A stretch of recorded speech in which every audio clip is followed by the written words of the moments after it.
Today we're going to get started on creating our value scale using watercolor. This is the first step for a painting that we're going to create. Just like with graphite shading, with Prismacolor, learning to create a value scale is the first step, because we know dark to light, once put together, creates form. And a goal of our project is going to be creating some form using watercolor and different watercolor techniques. So the first thing we're going to do is create a value scale. So you have a pencil, a ruler, and your piece of watercolor paper. First step that I'm going to do is take my ruler and I'm going to create a line that is going to create the tops of each one of these boxes. And you notice there's a guide that I put up here. It's about 7 inches long. So I'm going to take my pencil and my ruler and draw a line. Notice that your ruler will either have a 0 or a line, either one, and you're going to lightly draw a line from the 0 to the 7 and stop.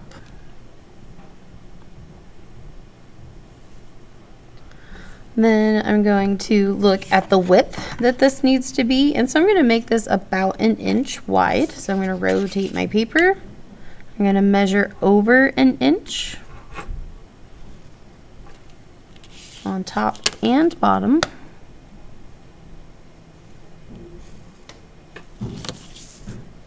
And then connect at the bottom.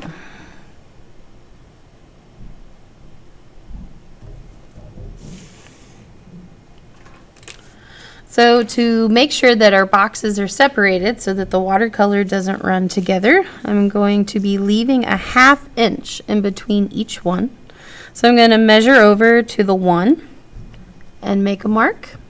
And then I'm going to go to 1 1/2 and make a mark as well. So that I'm leaving a 1/2 inch in between each one, with each box being 1 inch wide.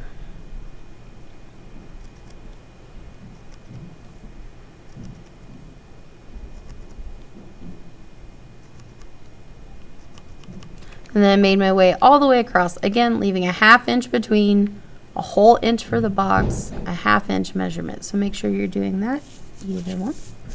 And then I'm going to line my ruler up and create my lines that divide each one.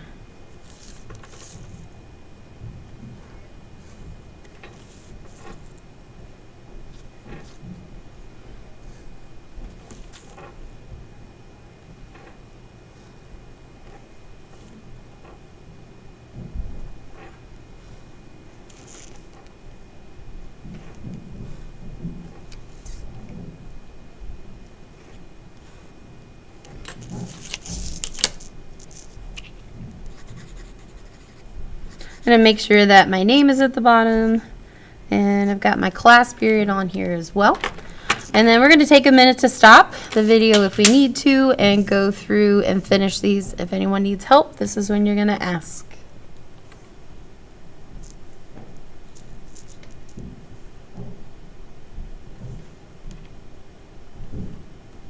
Next step is going to be mixing and applying our paint. So we're going to keep this over here so that we can see our reference.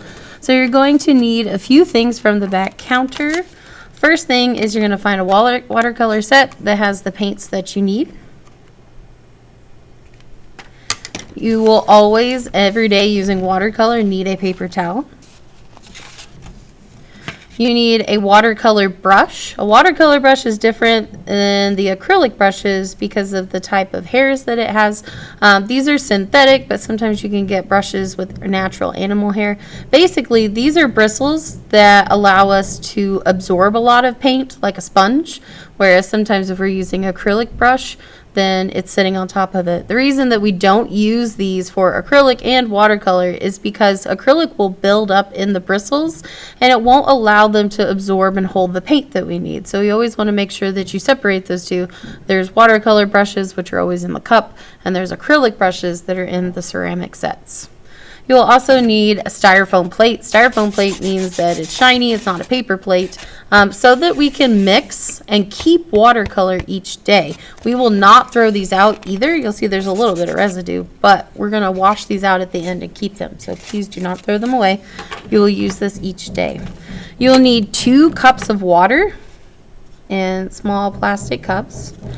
One is going to be for clean water, and one is going to be for rinsing your brush out in. It's important to have two for watercolor because if everybody's using the same paint bucket, then colors are going to get contaminated. And so you need your own water. So a clean container and one for rinsing out your brush. Alright, so we're going to get started. So you're going to choose one color that you would like to create your value scale in. And then that one color is going to go from light to dark. In your watercolor sets, you're going to notice, and they never have had, white. In watercolor, white is the white of the paper. And because watercolor is translucent, it's see-through. If we do a really light value, then that creates a light blue. If we want it darker, then we add more pigment, more paint, and it gets darker as we go across because of the layers and the type of color that we're putting down. First step is you're going to go to your clean water and wet your brush. You're going to go to whichever color you're going to use for this first, and you're going to swirl your brush into the paint. The more that you swirl it, the more you incorporate the watercolor pigment into it, and the darker the value you will have. I'm going to take that to my palette. I'm going to add a good amount to that.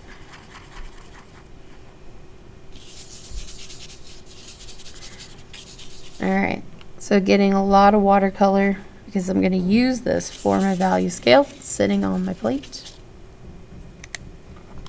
Set my watercolor aside. Again, every time that you wash out your brush, again, keep in mind you've got a watercolor cup for dirty water, and this will always be for just bringing clean water over if you need it.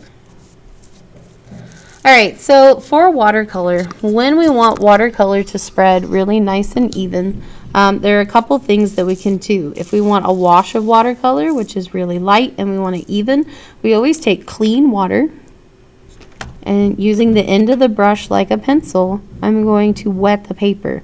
This is prepping the paper so that when the paint soaks in, it's going to soak in like a sponge. So you'll notice that the paper is kind of shiny. Again, my goal is to stay inside of the square, not for it to bleed out really far. You don't want it like puddling and running. We want to give it a moment to kind of soak into the paper. So first one that I'm going to create is the lightest value that I can using watercolor. So that means over on my plate, I'm going to create the lightest value that I can. That means I need a bunch of water.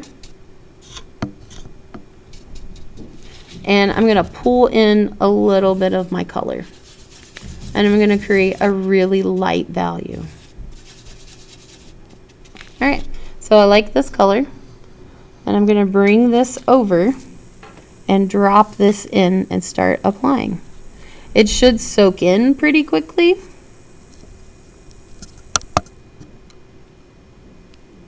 And it'll spread anywhere that you have applied that water. So you want to make sure that you're really careful. Take the point of the brush, hold your paintbrush like you do a pencil. And again, this is your lightest value that you can create using that color. I'm going to use my brush to go right along the edges, spread out my color. And then this is why it's really important to make sure we have this space in between, because if we put these right up next to each other, this would bleed into the next. So now I'm going to go to my next color. Again, I've rinsed out my brush. I'm going to apply a really light amount of water to prep my paper, giving it a moment to soak in.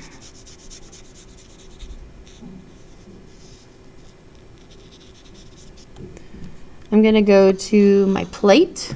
And this time I'm going to add some more paint to it. I want this to be a darker value. So I'm going to go in, get some of my original color, and add this to it. I want this to be a shade darker. I want to be able to look at between these two and go, yes, this is darker than the one that I started with. And you always work light to dark as well.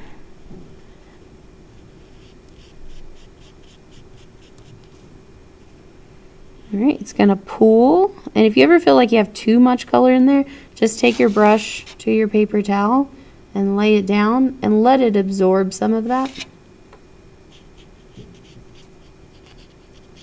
Alright, and then just going over, picking a direction, Making sure it's showing good craftsmanship so that my lines are all going the same direction.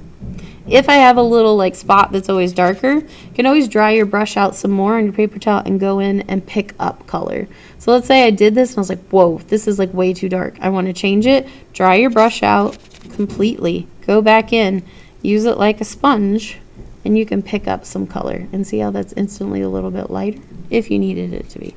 But I don't. I want this to be darker. So I'm going to keep that color.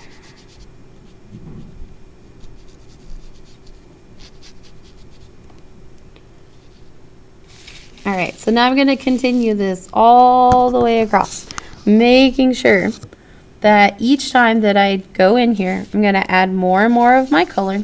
And if I need to create the darkest value that I can always create a shade of that color using a little bit of a complement or darker value, or even a little bit of black.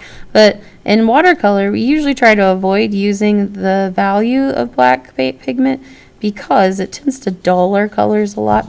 So if we can use a complement to make it darker, we can do that.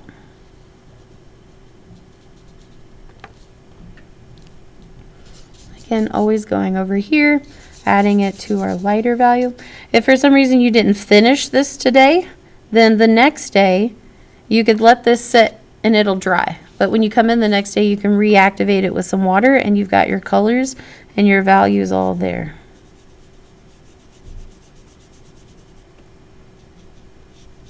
If you're going through your value scale and you're noticing that one color is like this one's like lighter right now, then that just means I need to go back and get a little bit more of that original color and to make this piece a little darker.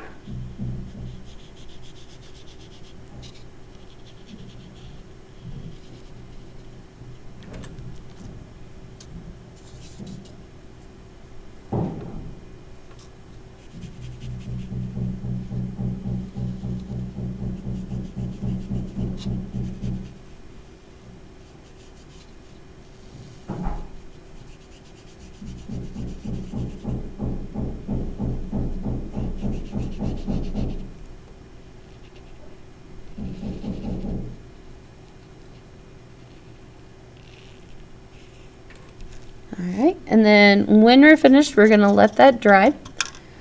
If you do not need these colors anymore, you're going to take this to the sink and wash it out. And same thing with cups each day. You're just going to take these, dump them out, rinse out your brushes. Make sure that you always store brushes, bristles up, because if you put them down in the cup, it messes with the hair of them and they get a really funky shape. And we want it to keep that nice fine point.